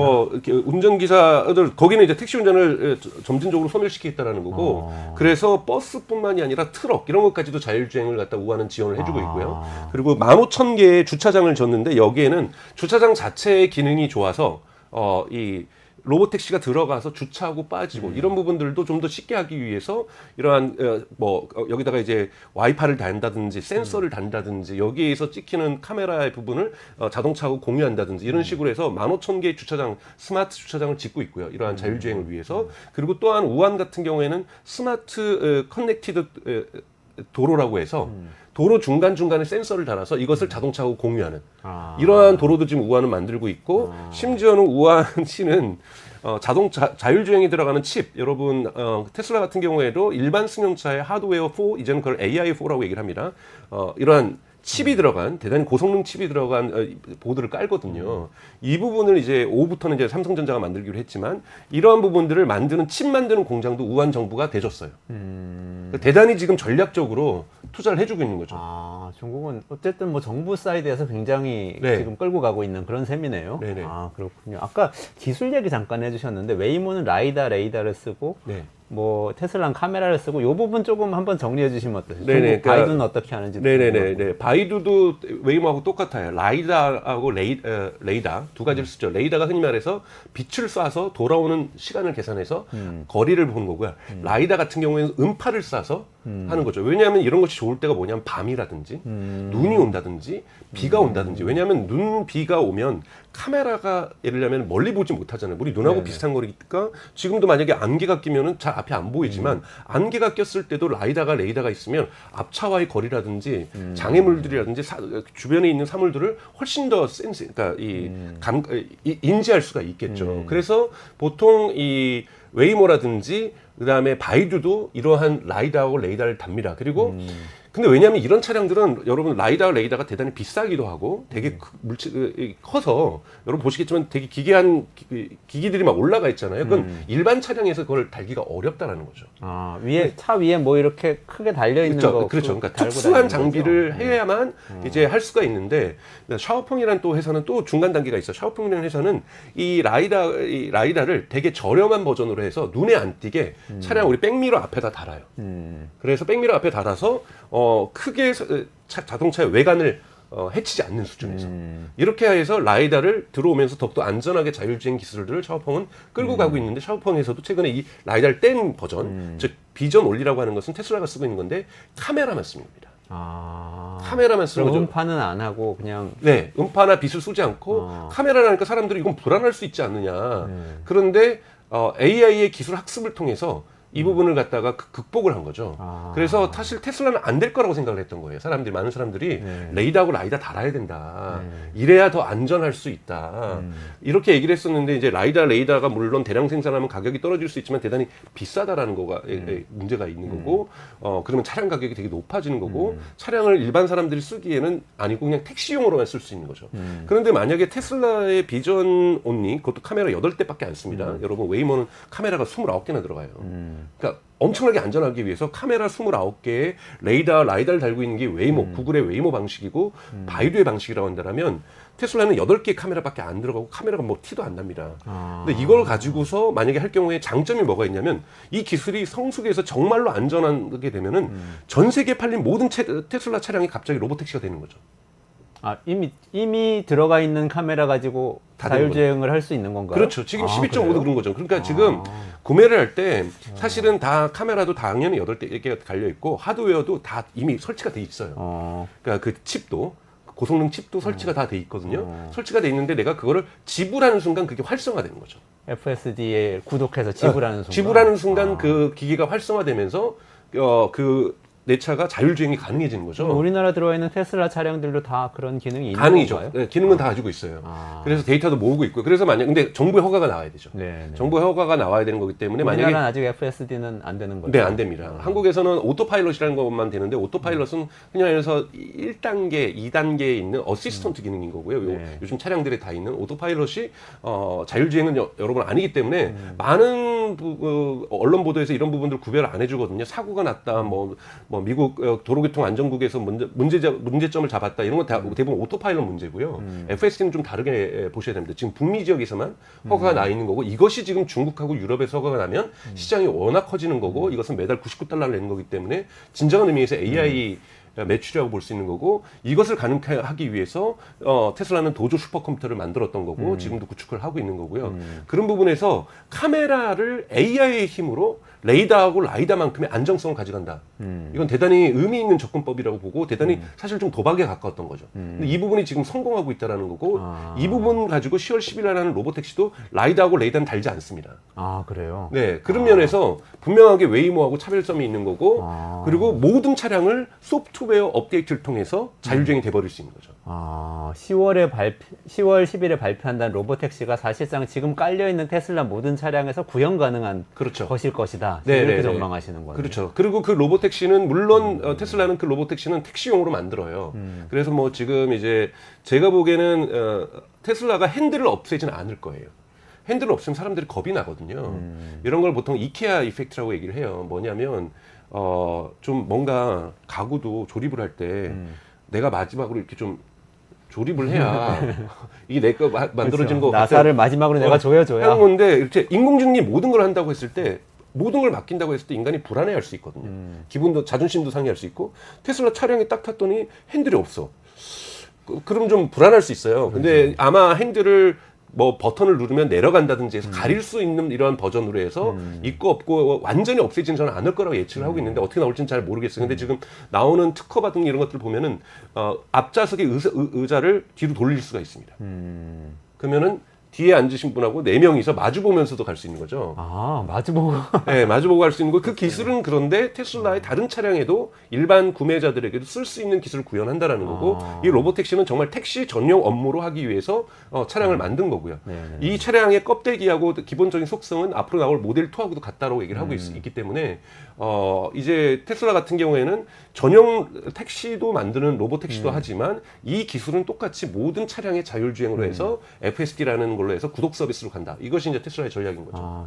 지금 FSD하고 로보택시하고는 관계가 어떻게 되는 건가요? 테슬라의 경우에. 테슬라는 로보택시는 전형적으로 택시 업무를 하기 위해서 만든 전용 차량을 로보택시라고 얘기를 하고요.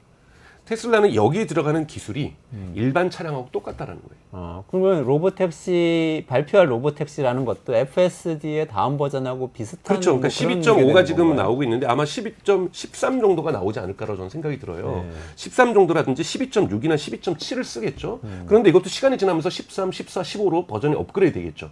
그래서 이 차는 전용 택시 업무를 하기 위해서 만드는 것이 로보택시인데 테슬라의 로보택시는 웨이모하고 차이점은 레이더하고 라이다가 없다라는 거고 그리고 똑같이 안정성을 구현하겠다는 거고요. 그러니까 사실은 일론 머스크가 자꾸 규제를 지능 정책을 써주고 규제를 좀 하지 말아달라는 것은 이걸 빨리 허락해달라는 거예요. 로보택시. 로보택시는 미국 같은 경우에는 로보택시가 사전 허락된 몇 개의 도시가 있어요. 그러니까 샌프란시스코라든지 LA라든지 뭐 너바다라든지 라스베가스라든지 뭐 텍사스 오스틴이라든지 이런 데 같은 경우에는 바로 들어갈 거예요. 하지만 전면적으로 하려면 정부의 허가가 있어야 되고 주정부의 허가들이 다 있어야 되는 거거든요. 이 허가를 지금 기다려야 되는 거고 이거는 웨이모도 기다리고 있는 거고 테슬라도 마찬가지로 그걸 요청을 하는 거고요. 그리고 이제 이렇게 택시가 돌아가야 내 차도 저랑 똑같은 기술이 있다는데 테슬라 만약에 차주 같은 경우에 그럼 나도 FSD 구독하면서 출퇴근할 때 좀 쉽게 편하게 갈까? 이렇게 바뀌게 되면은 판이 완전히 바뀌는 거죠. 그런 효과가 날 수 있다 이런 말씀이시네요. 근데 아까 말씀하신 걸로는 중국은 바이두가 꽉 잡고 있고 어쩐지 미국은 웨이모, 구글 알파벳의 웨이모가 꽉 잡고 있는 것 같은데 테슬라가 로보택시 발표하면은 로보택시 시장에서는 좀 따라잡을 수 있을까요? 경쟁이 일어나겠죠. 네, 우선은 저는 되게 천천히 사람들의 신뢰도가 형성될 거라고 보거든요. 왜냐하면 그러니까 왜냐면 이건 목숨을 걸어야 되는 일이잖아요. 교통사고 나면 사람이 죽을 수도 있는 일이기 때문에 가장 극심한 경우에는 여기에 인간이 쉽게 신기하니까 여기다 내가 돈 쓰면서 탄다. 아무리 좀 더 저렴한다 할지라도 일반 택시 운전보다는 저렴할 거예요. 그렇게 쉽지 않기 때문에 대단히 신뢰도가 형성되는 건 오래 갈 거다. 그래서 제가 아까 전에 아스가 되게 중요하다는 거지. 스마트 서머니 뭐 주차장에서 그래도 안전하게 얘가 오고 가는 걸 옆에 사람들이 계속 봐야 돼요. 그러면 조금씩 한번 타보지. 그러면서 이런 경험이 누적돼야 되기 때문에 이 신뢰도에 대한 경험 축적은 좀 시간이 걸릴 거라고 좀 보고 있고요. 그리고 뭐 여러 번 여기서도 말씀드렸던 것지만 대도시에서는 또한 어려운 것이 택시 운전사 노조 같은 데서 반대할 가능성이 매우 높거든요. 서울에서 쉽지 않잖아요. 타다 금지법도 있었어요. 타다도 반대했는데 뭐 네. 이건 아예 기사가 없는 자동차라니까 이게 뭐 이건 그렇기 때문에 이건 좀 더 오래 걸릴 거라고 보고 있어요. 근데 오히려 그렇기 때문에 일론 머스크가 하고 있는 게 뭐냐면 로보택시를 일부 운영하면서 허가가 나면서 계속 확대해 나가겠지만 그 전에 이 로보택시 안정성을 보면서 테슬라 그냥 차량에서도 똑같은 기술이 있으니 출퇴근할 때 이걸 써야지. 그러면 월 $99 내라는 거죠. 그런 확산 효과가 있겠네요. 그런 확산 효과가 있죠. 웨이모는 계속해서 그 차량들을 만들어야 되고 웨이모는 계속해서 허가를 기다려야 되는 거예요. 아까 그 ASS는 그거는 규제 대상이 아닌가요? 네, 그것도 주차장 내에서 주차장에서만 쓸 수 있어요. 주차장 내에서는 괜찮다. 네, 그것도 네. 자율주행이긴 한데 어떻게 보면 그렇죠. 그렇죠. 주차장에서만 제한된 속도로 움직일 수 있기 때문에 주차장에서만 가능하고 지금 지하 주차장, 지차장 건물 그리고 야외 주차장 다 되고 있습니다. 미국에서는. 그래서 이런 부분들은 미국에서는 이제 그런 건 허가가 난 거고요. 한국에서는 그것도 허가 받아야죠. 여기 다 허가 사항이거든요. 그러니까 주차장 안에서 속도가 매우 제한되기 때문에 부닥쳐도 그러니까 큰 충돌이 있어도 크게 다칠 위험이 없기 때문에 주차장 내에서만 허가가 된 거죠. 그렇군요. 예. 정리해보자면 테슬라가 로보택시 어쨌든 이번에는 미루지 않고 발표하겠죠? 10월 10일. 저는 10월 10일 무조건 발표한다고 봅니다. 네, 예, 발표하고 나면 그러면 그거 자체도 이제 웨이모하고 경쟁 상황이 되겠지만 FSD로 이렇게 사람들이 전환하면서 AI 기업으로 다시 태어나는 그런 계기가 될 수도 있다. 네. 그래서 생각보다 그 시기가 사실 8월 8일에서 10월 10일 전 적절하게 미뤘다고 보고요. 좀 더 안전하게 가는 것이 맞고요. 저는 10월 10일에서 11월 11일로 뭐 미뤄도 뭐 크게 큰 문제는 아니라고 보고 있어요. 날짜가 중요한 것이 아니라 정말 그 기술을 보여주는 것이 중요한 거기 때문에 정말 그 기술이 안 돼 있다라고 하면 아직까지 반드시 날짜를 연기해서라도 안전한 자율주행의 모습들을 보여주는 게 중요한 건데요. 지금 12.5를 봐서는 충분히 좀 이번 10월 10일 날 가능하다고 보고 있고 이것이 테슬라의 뭐 주가에도 긍정적인 영향은 미칠 거라고 보고 있습니다. 네. 알겠습니다. 강병수 박사님 여기까지 말씀 듣도록 하겠습니다. 네, 이번제 끝내주는 경제 매일 오전 11시에 라이브 진행하고요. 주말엔 다시 보기 있으니까 꼭 시청해 주시고 고맙습니다.